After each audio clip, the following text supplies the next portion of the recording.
Daily taste the daily. Khammam జిల్లాలో deputy CM Bhatti Vikramarka పర్యటించారు. ముదిగొండ మండలం గంధసిరిలో దేవాలయ అభివృద్ది పనులకు ఉప ముఖ్యమంత్రి మల్లు భట్టి విక్రమార్క శంకుస్థాపన చేశారు. తెలంగాణ రాష్ట అభివృద్ది, సంక్షేమం, నీటిపారుదల ప్రాజెక్టుల కోసం ఆనాడు ప్రజలు ఉద్యమించారన్నారు. గత 10 సంవత్సరాల్లో తెలంగాణ రాష్టంలో ప్రజల ఆశలు నెరవేరలేదని తెలిపారు.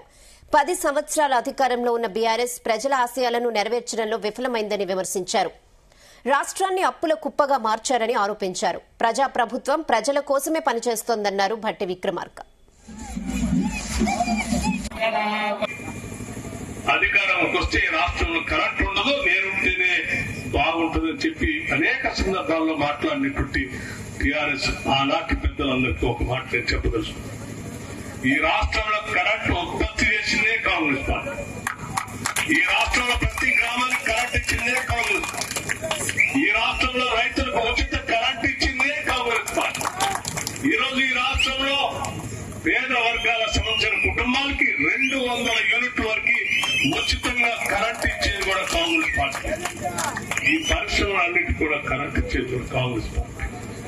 ఎంత డిమాండ్ పెరిగినా ఆ డిమాండ్ సరిపోయే విధంగా ఇటు విద్యుత్ ఉత్పత్తిని చేస్తూనే అటు రైతులకు ఉచితంగా కరెంట్ అందరికీ 200 యూనిట్లు ఫ్రీగా ఇస్తూనే ఈ రాష్ట్రంలో కరెంటు సక్రమంగా సరఫరా చేసేటువంటి వ్యవస్థని ఈనాటి కాంగ్రెస్ ప్రభుత్వం ప్రజలు చూపిస్తూ ముందుకెళ్తారు.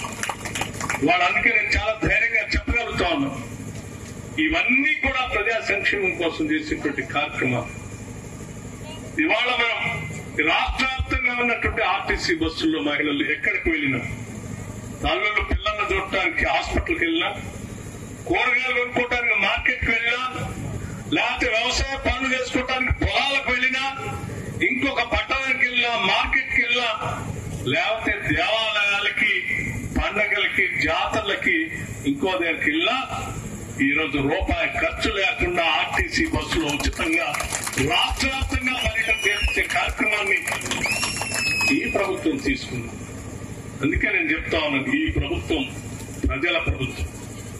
ప్రజల కోసమే అంకితమై ప్రజల కోసమే పనిచేసేటువంటి ఈ ప్రభుత్వాన్ని మీరందరూ నిండుగా ఆశీర్వదించవలసిందిగా నేను మనస్ఫూర్తిగా మీ అందరినీ కోరుతూ, తప్పనిసరిగా మీ అందరికీ ఒక మాట ఇస్తా ఉన్నాం.